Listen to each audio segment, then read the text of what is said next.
Assalamu alaikum dear students. Welcome to the third part of the English literature timeline. First और second का मुझे बड़ा अच्छा feedback मिल रहा है and you are working on it. आपने नोट्स भी बनाए हैं, thank you so much for that for yourself. और अब हम स्टार्ट कर रहे हैं. इससे पहले हमने बाकी सारे एजेस कवर कर लिए. अब सेकंड लास्ट और लास्ट जो आखिर दो हैं वो एजेस हमारे रह गए.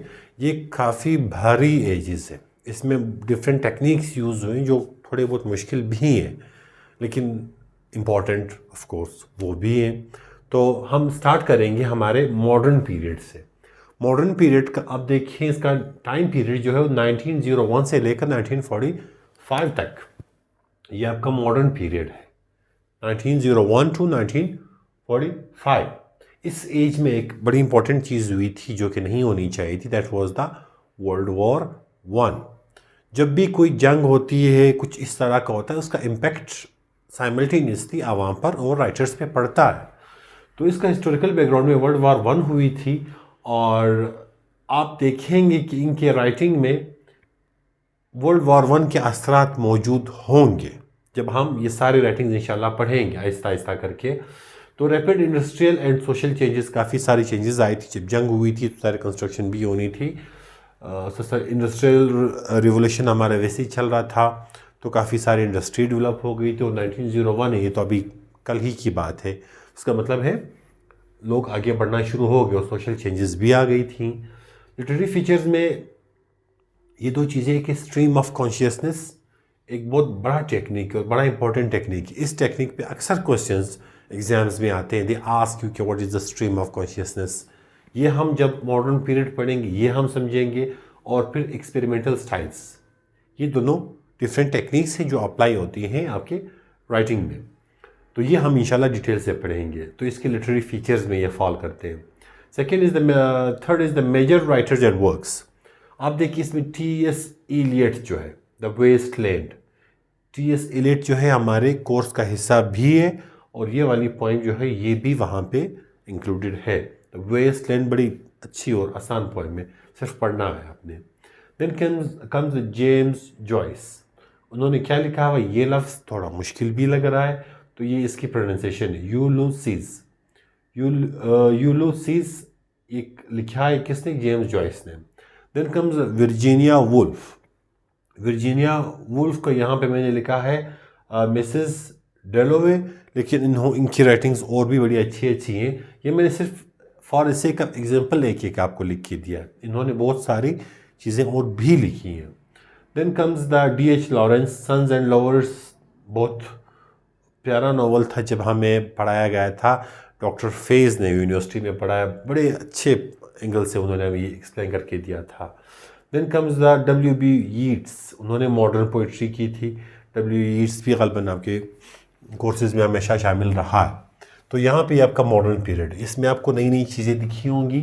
ये वाली टेक्निक्स इससे पहले यूज़ हुई नहीं है लेकिन हम इनको करेंगे आगे. इससे भी थोड़ी मुश्किल चीज़ें आ रही हैं. That is the post modern, यानी 1945 से लेकर इसको कहा जाता है पोस्ट मॉडर्न या कंटेम्प्रेरी पीरियड.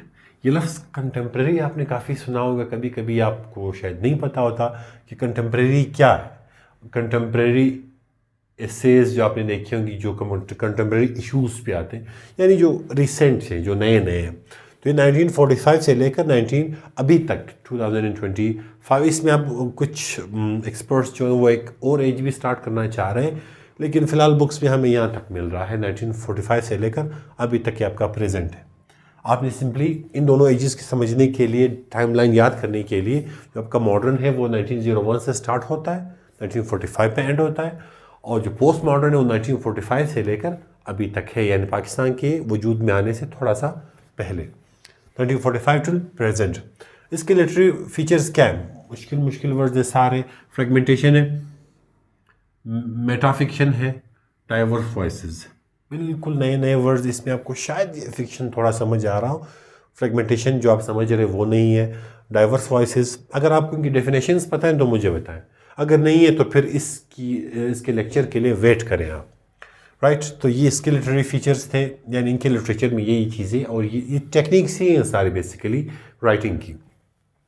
उसके आप मेजर राइटर्स में आप देखेंगे जॉर्ज ऑरवेल है, सैमुअल बेकेट है, सलमान रशीदी है, मार्गरेट एटवुड है, काजुओ इशिगुरु है। ये सारे आपके राइटर्स हैं। इन्होंने ये वाली राइटिंग्स की 1984 के नॉवल का नाम एक है वेटिंग फॉर गॉडोट। ये थिएटर ऑफ एब्सर्ड से रिलेटेड है। वो क्या है बात की बात। Then Midnight's children, the handmaid's tale. इसको आप देखिए, हैंडमेड्स, मेड की स्पेलिंग चेक करें, हैंड MADE नहीं, MAID है, वो जो नौकरानी वाला है। Tale, then the remains of the day. तो ये सारी मॉडर्न चीज़ें हैं, इनके नाम भी बड़े मॉडर्न हैं, जिनको समझने के लिए आपको थोड़ा सा बैक समझना होगा। तो आप ये वाले सीरीज़ फॉलो करें, एक एक करके मैं ये सारे एजेस एक्सप्लेन करूँगा, इनके पोइट्स, इनके राइटर्स, उनके वर्क्स, उनके फीचर्स, ये सारी चीज़ें मैं आपके सामने एक प्लेट पे रखूँगा। All you need to do is to watch it and give it some time. तो इंशाल्लाह ये आपके लिए मुश्किल नहीं होगा। तो यहाँ पे हमारा टाइमलाइन ख़त्म हो जाता है। I hope you liked this series.